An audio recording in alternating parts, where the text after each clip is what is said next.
இப்ப ஹிஜாப் வந்து அந்தந்த பெண்களோட சூழ்நிலையை பொறுத்து தான் சார். இப்ப நீங்க ஹிஜாப் வந்து இஸ்லாமிக் ரிலிஜனோட சம்மந்தப்பட்டதுன்னு நம்ம கொண்டு வரதே ஆக்சுவலி வரலாற்று பிழை. நீங்க நல்லா கவனிச்சு பாருங்க. ஹிஜாப்ன்ற அந்த டைப் ஆஃப் ஹெட் ஸ்கார்ஃப் வந்து ஈஜிப்ஷியன்ஸ் போட்டிருக்காங்க. அல்லாஹ்லாம் பொறக்கறதுக்கு நம்ம நபிகள் நாயகம் பொறக்கறதுக்கு ஒரு 4000 வருஷத்துக்கு முன்னாடியே ஈஜிப்ஷியன் பிரமிட் எல்லாம் பாருங்க, ஸ்பிங்க்ஸ் பாருங்க, எல்லாம் தலையில ஒரு ஸ்கார்ஃப் போட்டிருக்காங்க. ஏன் ஈஜிப்ட்ல இருக்கிறவங்க தலையில ஸ்கார்ஃப் போட்டிருக்காங்க? ஏன்னா திடீர்னு அங்க மணல்ல இருந்து புயல் வந்ததுன்னா, சாண்ட் ஸ்டார்ம் வந்ததுன்னா முகத்தை கவர் பண்றது தான் ஃபர்ஸ்ட் டிஃபென்ஸ். எங்கெங்கெல்லாம் சாண்ட் அப்படி திடீர்னு பறக்குதோ அப்போ அந்த இடத்துல எல்லாம் தலையை கவர் பண்ணிக்கிறதுன்றது இயல்பான ஒரு நடவடிக்கை. ஈவன் நவ் நீங்க தமிழ்நாட்டில் கூட பாருங்களேன், நிறைய பெண்கள் வந்து துப்பட்டாவை தலையில சுத்திக்கிட்டு பைக் ஓட்டுவாங்க.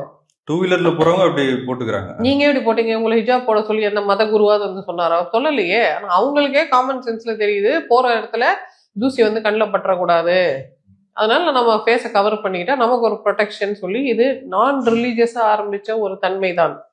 அது காலப்போக்கில் அப்படியே ரிலீஜனோட கொண்டாந்து அப்புறம் ஆணாதிக்கத்தோட கொண்டாந்து நாங்க சொன்னா நீங்க இப்படிதான் செய்யணும், பெண்கள் முகத்தை காட்டக்கூடாது, இதெல்லாம் வேற வேற கலரிங் அது கொடுக்குறாங்க. ஆனா பேசிக்கா இது எப்படி ஆரம்பிச்சதுன்னா, ஏதோ ஒரு பாலைவனத்துல நிறைய மணல் இருக்கிற இடத்துல அடிக்கடி மணல் வந்து கண்ணில் பற்ற போகுது, அதனால முகத்தை மூடிக்கலாம்னு ஆண்களும் அங்க தலையை சுத்தி கவசம் போட்டிருக்காங்க. மென்னும் ஹெட் கியர் போட்டுக்கிறாங்க பாருங்க, பெண்களும் தான் போட்டுக்கிறாங்க. அது ஈவன் ராஜஸ்தான்ல கூட பெண்கள் முகத்தை முக்காடு போட்டுக்கிறாங்க.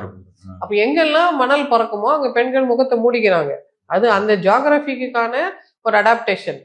ஆனா அது எப்படி மறுவுதுன்னா, இது வந்து அந்த மதத்தின் அறிகுறி, இது வந்து அடக்கத்தின் பெண்ணின் அடக்கம் அப்படின்னு நம்மளாம் திரும்ப திரும்ப கொண்டு வந்து அந்த விதத்துல அந்த கதையை செல் பண்ணும்போதுதான் அப்படி நீங்க சொல்லாதீங்க, எங்களுக்கு வேணும்னா நாங்க கவர் பண்ணிப்போம், எங்களுக்கு வேண்டியப்போ எங்களுக்கு பிரெயின்னு ஒன்று இருக்கு, நாங்களே டிசைட் பண்ணிக்கிறோம், நீங்க சொல்லாதீங்க, நீங்க அடக்குமுறை பண்ணாதீங்க நம்ம ஆண்களுக்கு சொல்றோம்.